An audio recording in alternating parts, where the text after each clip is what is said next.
Warga Palestina berlarian saat granat dilepaskan hingga membuat para jemaah yang sedang bersiap untuk melaksanakan sholat menjadi panik dan berhamburan keluar kompleks Masjid Al-Aqsa.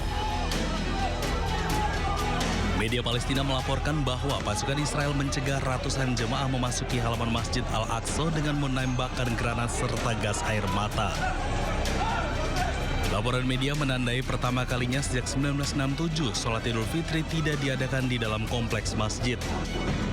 Polisi Israel hingga kini tidak memberikan komentar terkait pembatasan serta gangguan terhadap warga Palestina yang melangsungkan sholat Idul Fitri.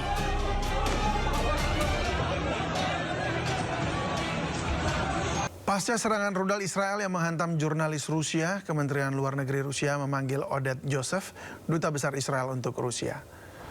Kemenlu Rusia memanggil Oded Joseph untuk meminta keterangan terkait serangan rudal yang mengenai jurnalis media Rusia. Sebelumnya Kemenlu mengutuk Israel atas serangan yang jelas-jelas mengenai jurnalis. Sementara itu Duta Besar Israel untuk Rusia tidak memberikan komentar apapun pasca pertemuannya dengan Kementerian Luar Negeri Rusia. IDF jet hit RT's journalists in Lebanon. Who's going to be carrying the investigation? Thank you very much. Thank you. Iran menghujani Israel dengan serangan rudal tanpa henti. Rudal tersebut menghantam salah satu kilang minyak terbesar di kota Haifa, Israel.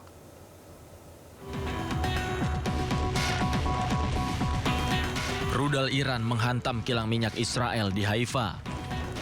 Video amatir merekam puluhan rudal yang melayang jatuh dari langit.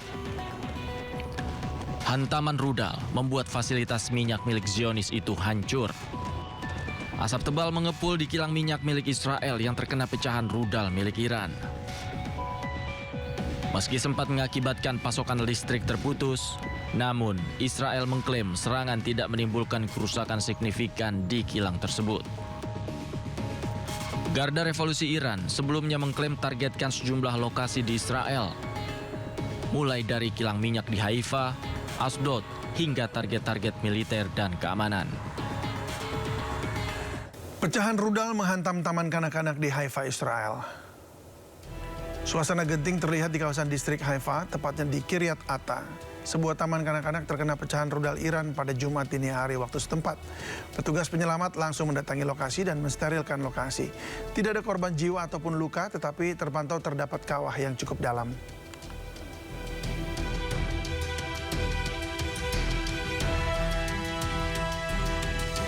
Menteri Keuangan Purbaya Yudisadewa mengucapkan selamat Idul Fitri ke masyarakat dan di kesempatan ini Purbaya meyakinkan warga bahwa kondisi ekonomi Indonesia baik-baik saja.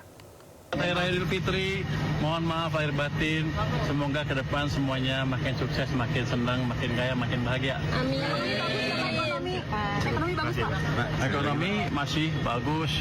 Jadi gini, ketika ada keluhan atau klaim bahwa ekonomi sedang resesi atau menuju krisis, saya kan bingung. Saya lihat data-data semuanya dari segala sisi sepertinya masih kuat, dan kita juga ke lapangan, ini masih bagus tuh di lapangan juga, Tanah Abang dan lain-lain. Memang mungkin ada tempat-tempat yang kosong, tapi itu normal kan. Artinya ketika sebuah ekonomi jalan, enggak semuanya ada kebahagiaan. Pak, menu lebaran di rumah apa aja, Pak? Ketupat.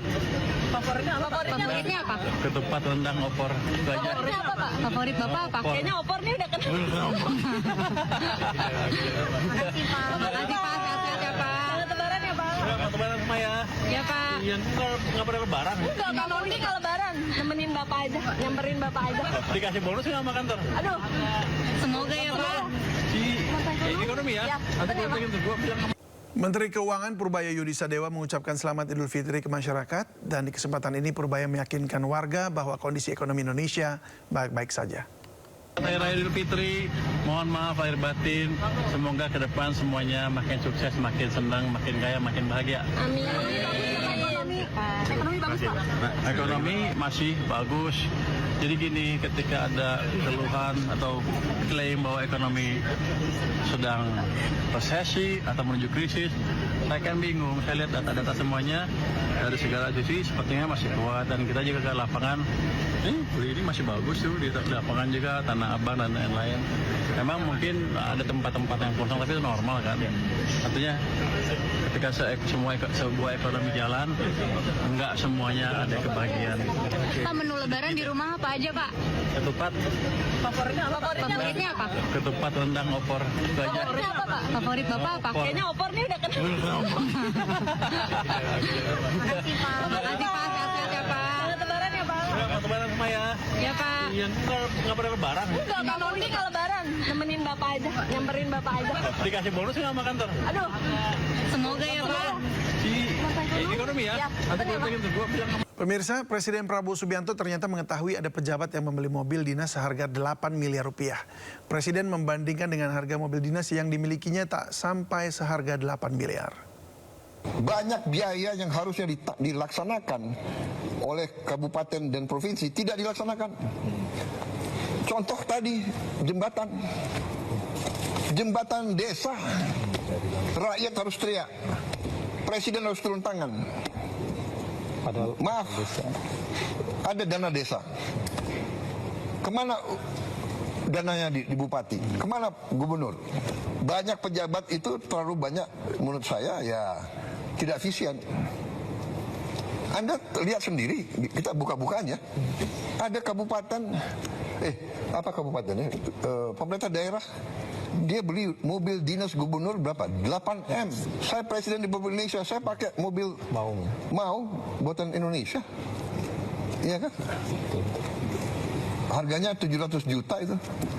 Mungkin karena ini presiden ya, ada anti peluru, mungkin harganya 1M. Tapi tidak 8M. Coba kita selidiki semua.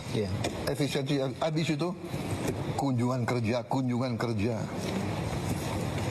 Sudahlah, itu yang kita minta, kesadaran, rasa tanggung jawab, ya kan?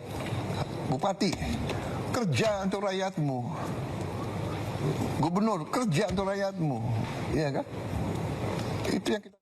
Sementara itu, usai sholat Id hari ini, Gubernur Kalimantan ditanya wartawan terkait kekecewaan Presiden mengenai pembelian mobil dinas 8 miliar rupiah. Gubernur Kalimantan menegaskan tak jadi membeli mobil tersebut. Kami mengembalikan kendaraan Pemprov Kaltim yang seyogyanya akan kita pergunakan untuk kegiatan pembangunan, khususnya untuk infrastruktur pendidikan dan kesehatan masyarakat Kalimantan Timur.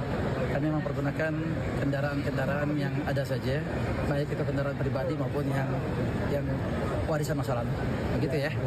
Setelah mengundurkan diri dari jabatannya sebagai Kepala Kontra Terorisme Amerika Serikat, Joe Kent mengungkapkan mendiang Kepala Keamanan Nasional tertinggi Iran Ali Larijani ingin bernegosiasi dengan Amerika Serikat dan Israel.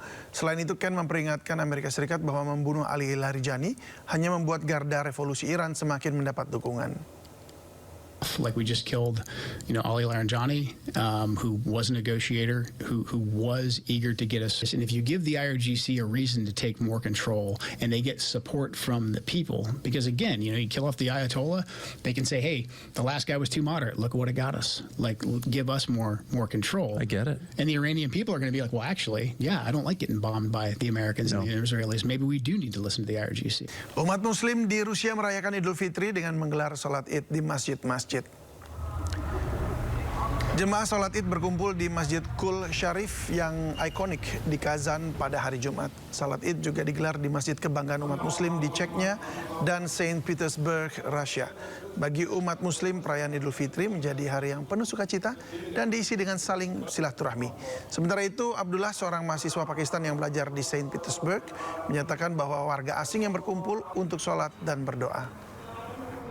From Pakistan. We are from Pakistan. We came here on a scholarship, and this is we are student here.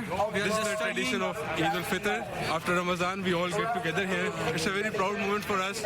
After Ramadan, after all Roza, we are here, and we are feeling very proud. This Russia, this all culture. Muslim unite here and pray in front of God, in front of Allah, and we are together and very happy.